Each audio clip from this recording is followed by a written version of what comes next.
Welcome back, everyone, to another episode of The Power of Eight. Hello, I'm your co-host, Pollyanna Blanco, here with Jennifer Smith. And it's a pleasure to be back here with all of you today. And today we're going to be looking at a very interesting chapter in this book. So if you haven't yet got your copy of it, I encourage you to get it and so you can follow along with us and read along with us. This chapter is called The Power of 12. And it's interesting because the book is called The Power of Eight. So why all of a sudden the power of 12? Well, if you caught our last episode where we were talking about mental trespassers and the psychic internet, this is kind of the background to this episode. So I'd encourage you to go back and watch our previous episode, and at the same time, you can still follow along with what we're sharing here, because in our previous episode, we were kind of exploring all the interesting science behind the power of eight groups and how we live in a quantum universe and how energy healing really does work beyond all time and space. So it's a juicy, good chapter to to familiarize yourself with. And at the same time, what's so fascinating is that this Power of 12 chapter is really bringing home the power of the one mind, the power of the collective, unified consciousness to move mountains, really, which another word for that is miracles. So, Jennifer, what jumped out for you in this chapter? Was there anything in particular, or do you want me to continue with Well, what jumped out for I really loved how she was talking about whenever she would come across these miracles and all of this power of eight was working, that she would say, I'm going to quote her, "I'm just reporting on this. I don't pretend to understand what this is. I'm learning with you."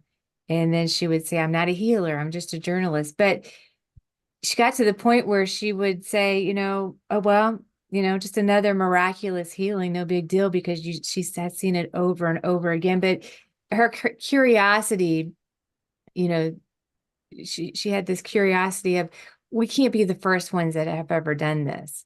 you? So she went into more of a research of where else has this group healing been done in the past, or the group prayer. So I really liked how she pulled in a lot of the history of how these things have been done in the past, because I think it can help connect the dots on maybe some things people are learning, and help people understand how this healing works, and why it does seem like miracles that we are all able to do this. Excellent point. And I just as you were saying that, what kind of came across the screen of my mind was the miracle is actually simplifying things into that we were talking about at the end of last episode, that single-minded focus. And and then also amplifying that single-minded focus with a group, and how this is a practice, and how when we join forces with other like-hearted and like-minded people and focus on that embodied intention with that from that place of pure intention, that sincerity, that love, that presence, and really hold the space for all the highest possibilities to reveal themselves, then this is the space of miracles. And I like the history too that she went into, and she unpacked some words. One of the words I highlighted here was a word I wasn't familiar with, and I want to see if I've got it right here. I'm going to just read it with my readers on so I don't butcher it. It's a Greek word, and I'm part Greek, but I don't know this word. It's from ancient Greek, homothymadon, and it's a method of group prayer that was revealed 12 times in the Bible, mainly in Acts, to describe the nature of the 12 apostles' prayer. And what's so interesting is she's coming at this topic as a scientist who's curious, who accepts that it is without needing to understand it. And yet at the same time, she's also that mirror for so many of us who are just so happy to receive blessings that even if we don't understand it with the mind of form, we accept it. And yet there's still this curiosity in us that wants to unpack it and wants to explore what it's all about and wants to know if it, I think what's behind that is wanting to know if it's replicable, if it's just a woohoo, I won the lottery, a spiritual lottery, Mhm. or if there was something that I was doing that I could do on a consistent basis and join forces with other people so that my intention and my energy can be directed in this way of service to others. Mhm. And so the history is really interesting. And the words that kept, I underlined them and highlighted them because really what kept echoing throughout the chapter was with one mind and with one passion, unanimously, harmoniously, and continuously in unison, together at the same place at the same time, outbursts of passion, a passionate unity with a single voice, a communal act Yeah. with one mind. And the last part here that was interesting with no schisms, no divided interests, no discordant purposes.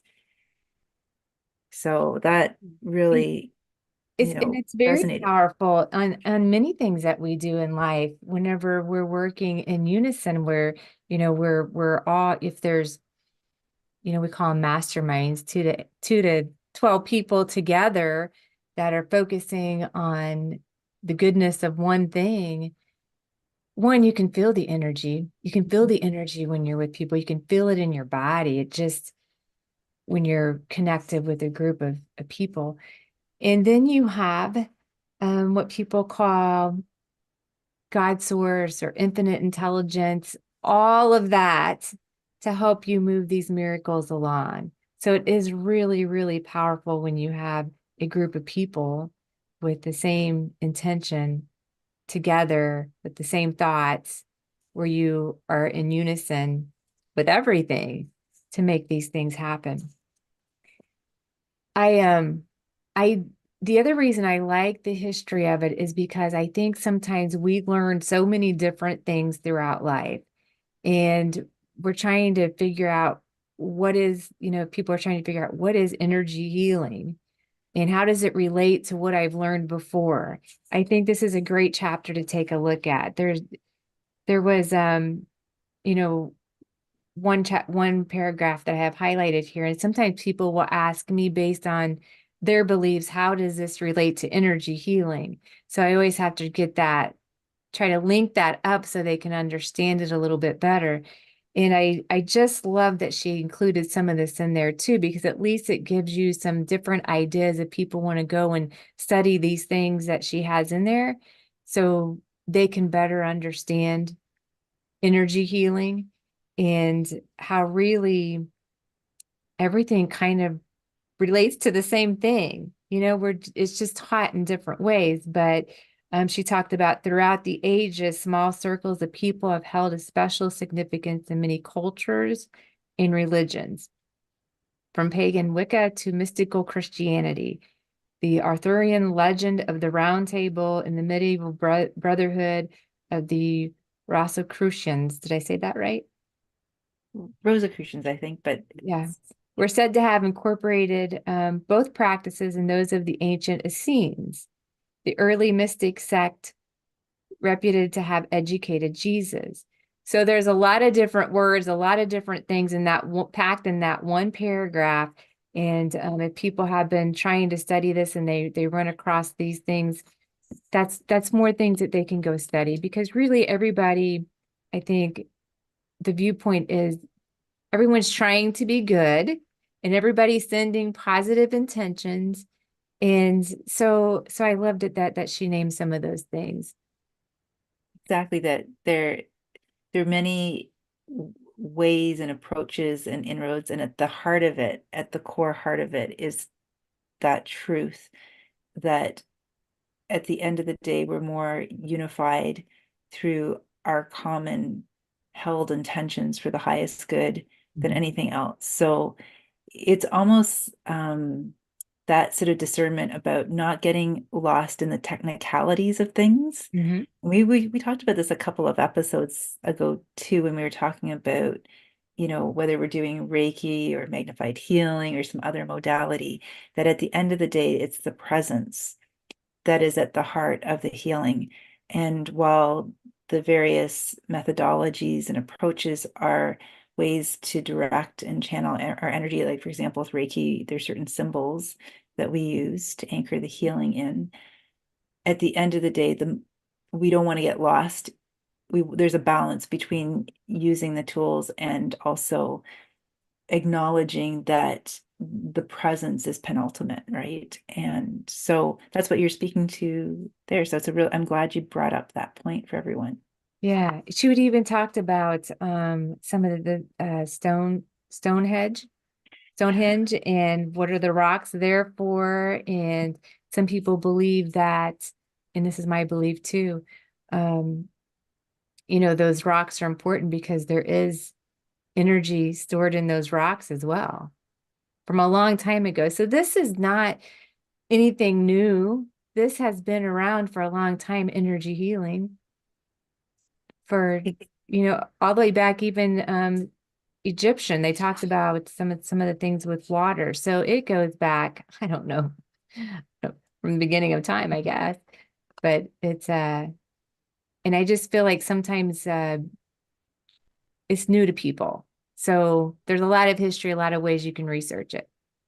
For sure. And when you think about energy healing too, I think perhaps what's new in this is in the sense that we have perhaps maybe to some degree lost touch with that connection we have to the unseen, Mhm. because again, the Newtonian worldview is more about the concrete object that is separate from this object with a force acting on it.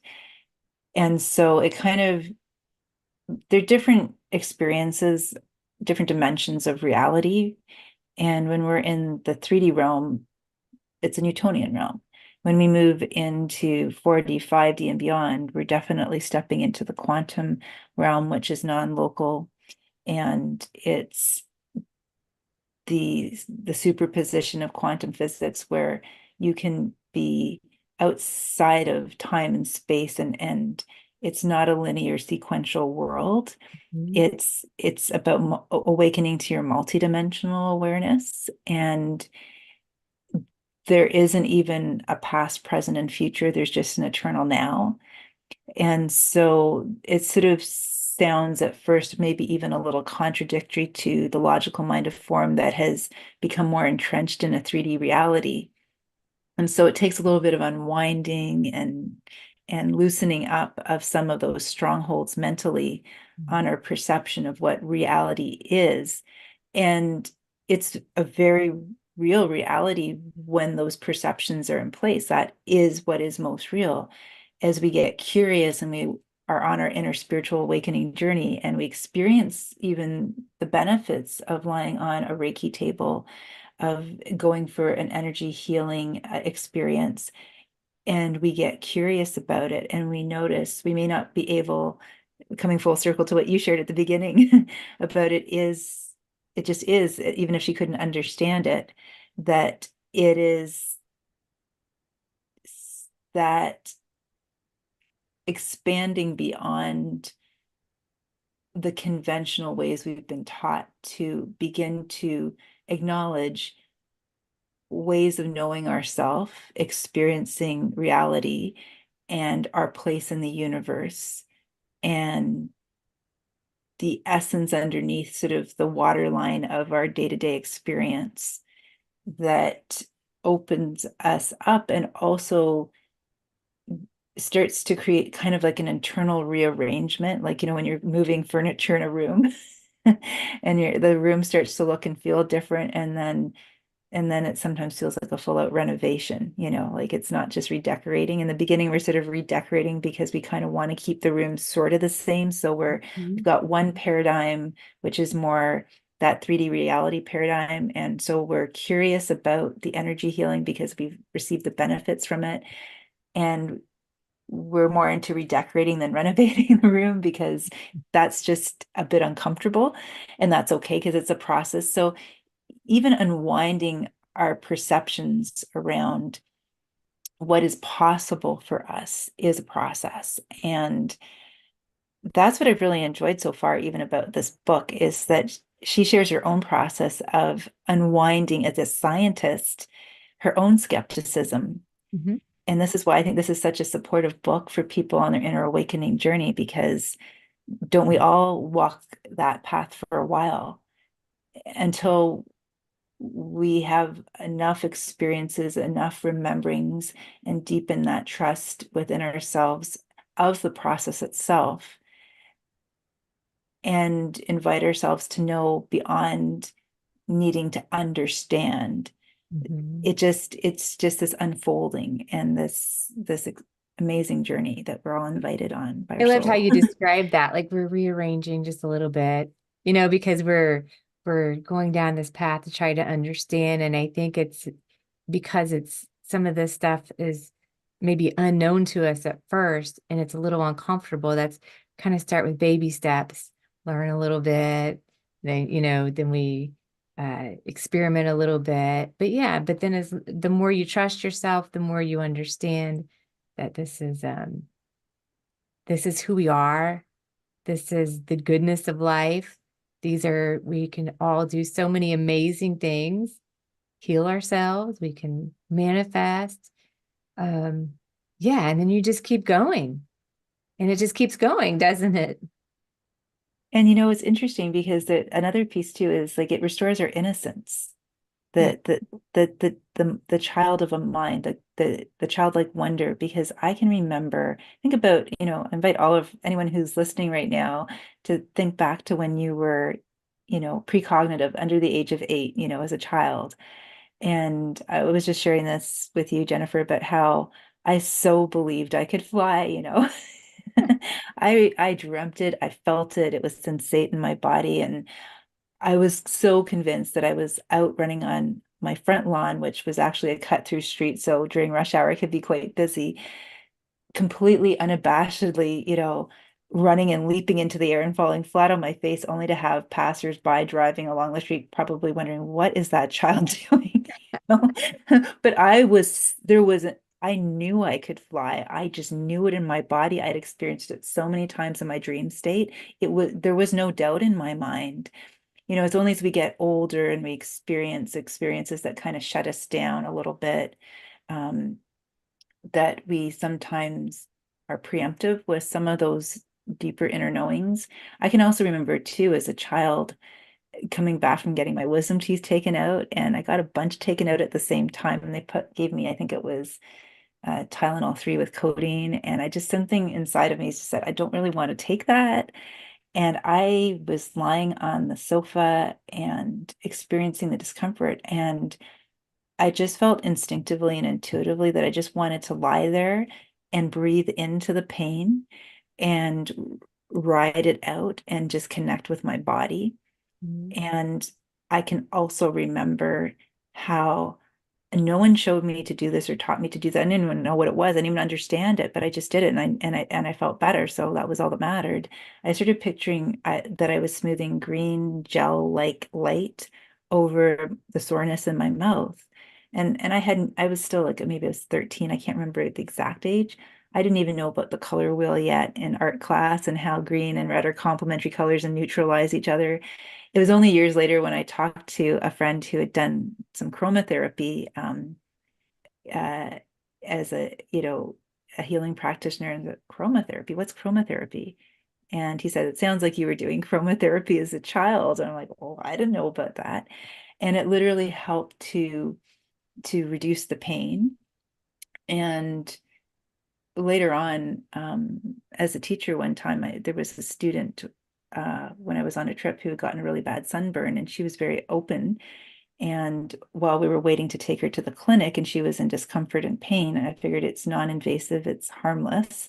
And I, invited her to explore that as a visualization, and she said it helped. Mhm. So it's amazing how I feel like the message I just feel guided to share right now is that we all have such wisdom on a DNA level, on a cellular level, locked inside of us because it, even when we talk about ancestral healing, right? And indigenous peoples know this, that, when we heal ourselves, we don't just heal ourselves, we heal 7 generations back and 7 generations forward, Mhm. because we have this, modern science calls it epigenetics, where we have this continuum, right? We're not, if we just talk about our life on this timeline, in this space-time continuum reality, there is such a ripple effect forwards and backwards through our DNA, through our cellular memory. And so when we are, healing something for ourselves or receiving the power of healing intentions through a power of eight group, this is the beauty of healing itself, is it's a restoration of like peeling back all the layers that would kind of like keep the door locked to our own inner riches and inner resources, Mhm. so that we kind of like clear it. It's almost like being in a house that's really cluttered and you can't find your way to the door. You don't even see that the door is there because there's too much stuff obscuring it and blocking it. And then lo and behold, you start to remove this limiting belief and that limiting belief and that fear, that doubt, that hesitancy, that skepticism, gradually, and then as you're ready to do so, and then over time, wow, there's been a door there all along. I wonder what's on the other side of that door. Oh my gosh, I know that it's been in me all along. So this is the beauty of the journey. It is. It is. Yeah, removing those limited beliefs. I think when you first get started, whenever you first realize that that has to be done, it almost feels like you got to build momentum. But the more you keep going, the more momentum that builds to keep, okay, that belief system, so you can really get to the core of who you are. And that's really freeing, really freeing. You Definitely. had mentioned something about flying dreams as a child. So you remember that from your childhood. The very first time I remember having a dream like that, I was in college, and the professor is a psychology professor. He was explaining that we could do that. In your dreams, you can fly and you can take control of them. And so I thought, wow, I'm going to try that. And that night I went home and had a dream like that. It's amazing. So yeah, so maybe if someone's listening that hasn't had that experience yet, give that a try because you can. Exactly. And it's interesting just to explore all these dimensions of ourself, right? The dream time experience of ourself, because that's when our logical, rational mind is, asleep. And we're working more on a subconscious level, right? We're in that place where there's just so much available that oftentimes is veiled when we're awake.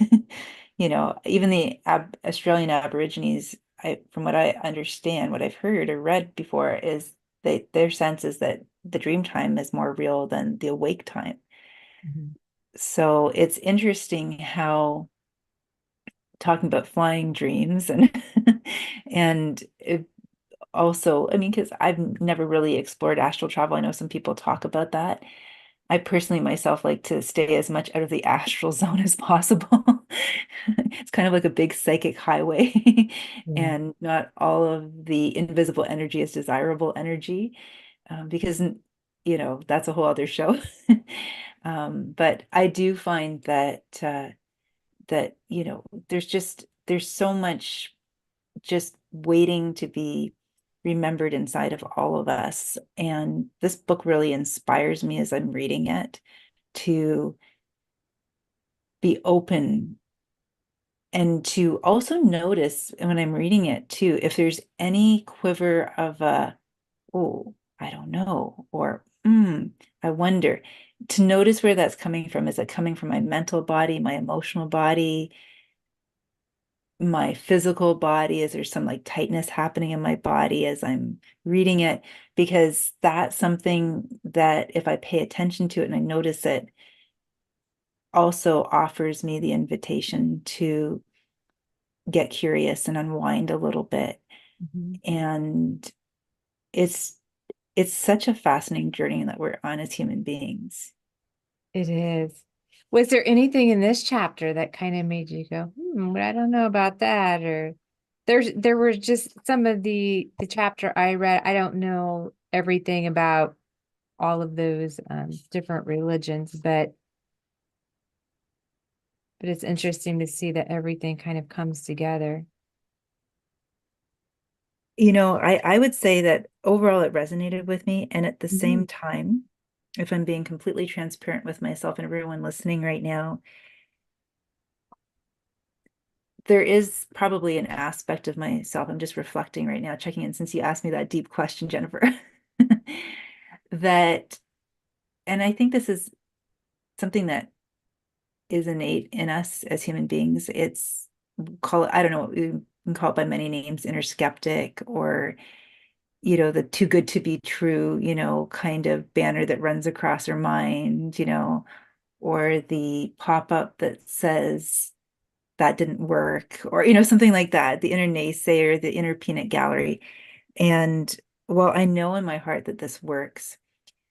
I want to be candid and share that because even though I know it works and I've experienced moments in my own life where that have defied sort of the logical, rational mind and have, through the intuitive mind, have tapped into that internal now, it doesn't mean that there isn't that peanut gallery there too. It's just which one's louder and recognizing that it's the peanut gallery and treating it like a tabloid in the grocery store checkout line. Do I really want to sit there and study it and read it and give it my attention? It's just, I'm aware that it sometimes wants to pop up and that it's wanting to try to like protect me from being disappointed or having too high an expectation. And then when I recognize that, I realize that that's just coming up so that I can make a conscious choice to let it go Mhm. and to notice where I'm putting my attention. The one thing that caught me towards the very end on page 61 is where she talks about a batch of individuals. This is the Power of Eight groups, is a batch of individuals passionately praying together as a single entity, thinking the same healing thought at the same moment. When people are involved in a passionate activity like a healing circle, they transmute from a solitary voice into a thunderous symphony. Mhm. And so a lot of us talk, in our inner awakening journey about finding our voice, being authentic, speaking our truth. And that's a powerful stage we all move through. And at the same time, when we can collectively gather in an act of service from a place of neutrality, from a place of pure intention, sincerity, love, and presence, outside of all hidden motivations, for personal gain, for, look at me, or I'm so wonderful, or, uh, you know, look at how powerful and special I am, just for the pure remembrance of that at oneness, that one heart, that one mindedness. There's such a deep fulfillment, spiritual fulfillment in that that goes beyond words and is so restorative. So I just feel like this chapter speaks to like what's at the heart and core of all those different cultures and traditions that Mhm. you mentioned earlier that caught your attention.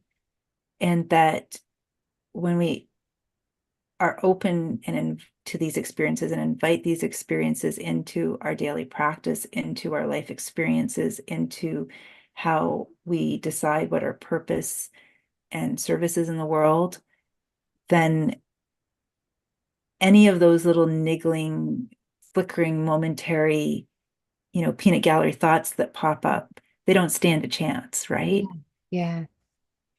Yeah. And I would say that I know exactly what you're talking about there. And whenever going through my own journey as, transferring from going from the corporate world into healing, that would come up. Of course, the doubts come up because it's something new. I haven't experienced all of it yet. So I journaled a lot. So I could go back and look at, yeah, these things did happen whenever things would come up to say, now, you sure that's true? But then after journaling a lot and looking back, checking my facts of what had happened, after a while, you just accept it and you expect miracles, every day. I wanted to point out because you mentioned the healing circle. And so that a lot of things came into my mind whenever you said that, and it's in the book. But I think, there's many different ways that this can be done. It's just the unity and that's the good intention that good uh, with a group of people that one mind, right? And I've seen this happen with one of my friends with her church group and people praying together for her healing. And she had a miraculous healing that happened. Healing circles. The other thing that I've experienced is healing circles with healing rods, like with the Egyptian healing rods. Whenever you form a circle and everybody has the good intentions of healing, I've seen miraculous things happen there. Yes, I have mine too. And it all goes back to kind of the last chapter we went through about all the energy and things that go on there. Um, with you can have healing circles with just the intention of the energy with energy healers and also with sound healers. I would say that I have seen some really, really profound healings with the combination of things where a group would come in and I worked with the sound healers, played beautiful music, did a sound bath where you can get people, there was probably 7 or 8 people in the room for that sound bath healing experience.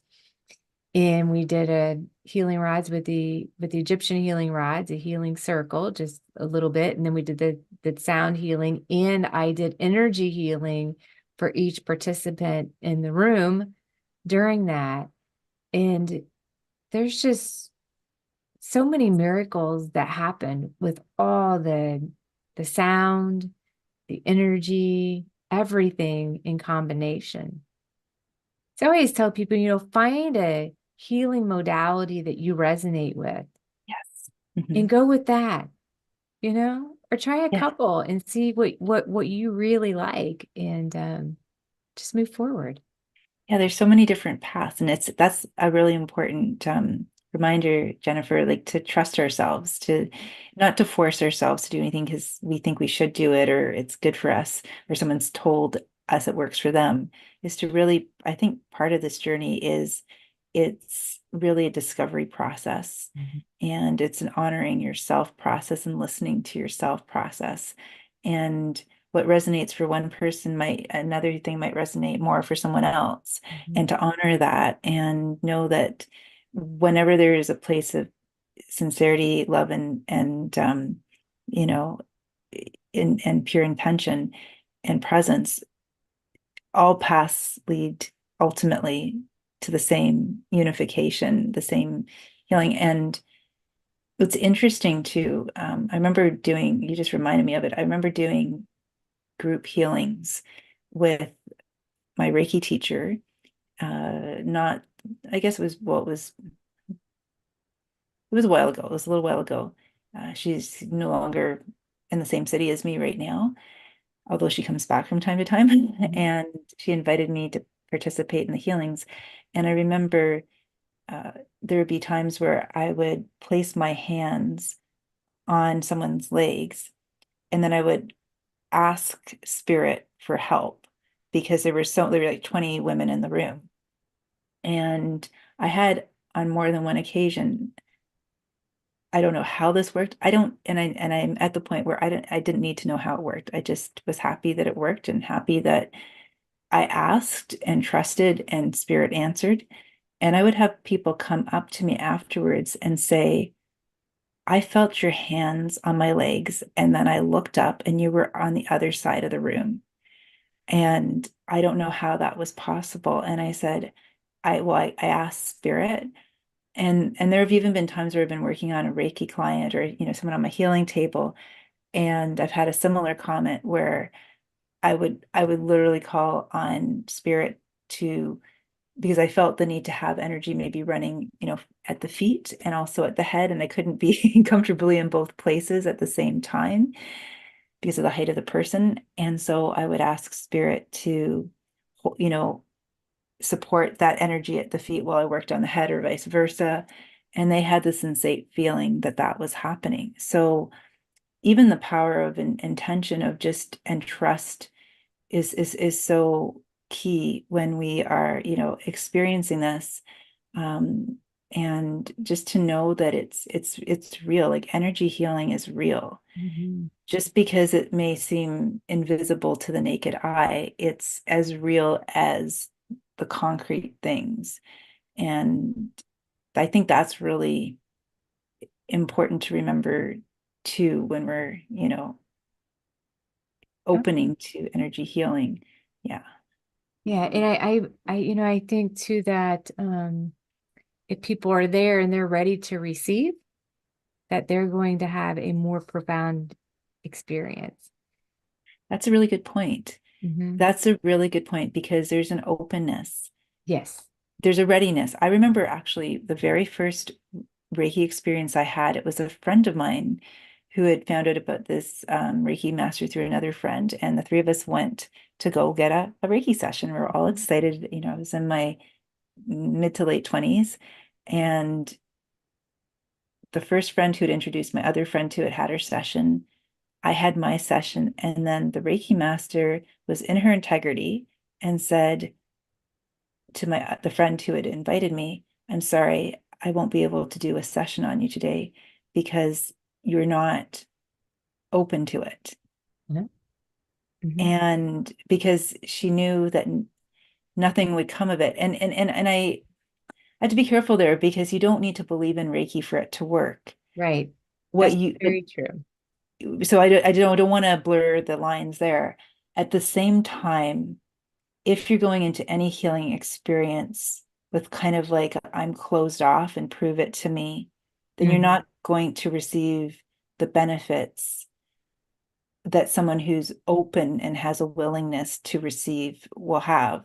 And that's simply because if we're going into a energy healing session with a sort of like guarded, prove it to me, I don't know if this works. It's not that it can't still work. First of all, you won't notice the benefits because you'll be so focused on it not working that you won't be able to, it'll just be out of your range of perception. And second of all, when we're closed off to something like that, we're also operating from a paradigm that expects the healing to be done for me and to me rather than with me participating. And so all healing is requires a certain degree of willingness and openness, which is a form of participation. And if we're giving all of our power away to a healer to fix us and rescue us, it doesn't match the like the what a healer can do in that state is they can help you to downregulate your nervous system. That's very real. Help you to relax, which may Mhm. be a necessary step towards being more open to receiving the fullest benefits available. And that's just as real, regardless of whether you believe in it or not. I just feel that in order to be open to a miracle is a prerequisite uh, for receiving the maximum healing benefits through any modality or prayer or intention circle. Yeah, Yeah. that's very good. I like that. I like how you explain that. This has been another fascinating episode. It has been. It has been. Is there anything else, Jennifer, that you felt Um, inspired to add or add a cherry on top there to was our discussion? something I think this is a good note to end this on. Get people thinking if they want to research this a little bit more, but it's italicized in here too. Um, and she says because the chapter is called The Power of 12. So she's saying the number of the 12 apostles may have mattered as much as the praying itself. So I think that's a good note to kind of ponder that on. That 12. What? The 12. What is the 12? Yes. Be open and curious and notice what things out there in the world that as we know it have the 12 in it, Mhm. Yeah. and what could that mean? And I think just being open and curious will allow life to reveal Mhm. certain patterns, Right. and that these are not arbitrary numbers, that numbers themselves are a language of the soul when numbers are understood from their pure essence. And I understand this as someone who studied ascended numerology and offers ascended numerology sessions. And you know this too, Jennifer, you're familiar with it, is that numbers are a frequency, they're an energy in and of themselves, and just the same way words are and emotions are. So all of these at their core level are different frequencies of energy. So be curious about that 12 frequency and notice in the mundane everyday world where it shows up, and maybe be open to a perception shift about what that could be about and how that might open up new possibilities in your life. Mhm. Very good. Yeah. All right. Well, thank you, Pollyanna, so much. And I will see you next week. Yes, can't wait to join you and everyone here. Thanks so much.